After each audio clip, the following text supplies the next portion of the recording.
കർഷക സംഘം ജില്ലാ കൺവെൻഷൻ കാഞ്ഞങ്ങാട്ട് നടന്നു. സംസ്ഥാന സെക്രട്ടറി വത്സൻ പനോളി കൺവെൻഷൻ ഉദ്ഘാടനം ചെയ്തു. ഒത്തുതീർപ്പ് വ്യവസ്ഥ നടപ്പിലാക്കുക, കാർഷിക ഉൽപ്പന്നങ്ങൾക്ക് താങ്ങുവില പ്രഖ്യാപിക്കുക എന്നീ ആവശ്യങ്ങൾ ഉന്നയിച്ച് പഞ്ചാബിലെ കർഷകർ നടത്തുന്ന സമരത്തിന് കേരള കർഷക സംഘം ജില്ലാ കൺവെൻഷൻ പിന്തുണ പ്രഖ്യാപിച്ചു.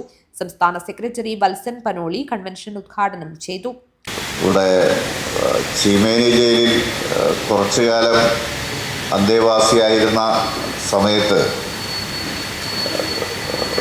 ജയിലിൽ ഒട്ടേറെ തവണ വന്ന് കാണുകയും ജയിലിലെ കാര്യങ്ങൾ ഏറെ ശ്രദ്ധയോടെ ഇടപെടുകയൊക്കെ ചെയ്തിരുന്ന ഒരു സഖാവായിരുന്നു സഖാവ് വത്സൻ എന്നുള്ളതുകൊണ്ട് വളരെ കാലത്തെ പരിചയം വത്സനുമായിട്ടുണ്ടായിരുന്നു.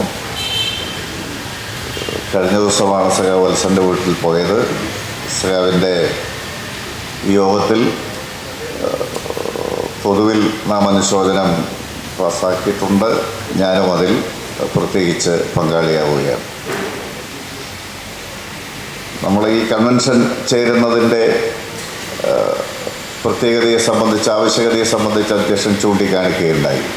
ജില്ലാ പ്രസിഡന്റ് കെ കുഞ്ഞിരാമൻ അധ്യക്ഷനായി. P Janardhanan, M V Koman Nambiar, T P Shantha, P R Chacko, Moolakkandam Prabhakaran എന്നിവർ സംസാരിച്ചു. 30 വരെ കർഷക സംഘം മെമ്പർഷിപ്പ് പ്രവർത്തനം നടത്താൻ കൺവെൻഷനിൽ തീരുമാനമായി. News bureau, Kanhangad.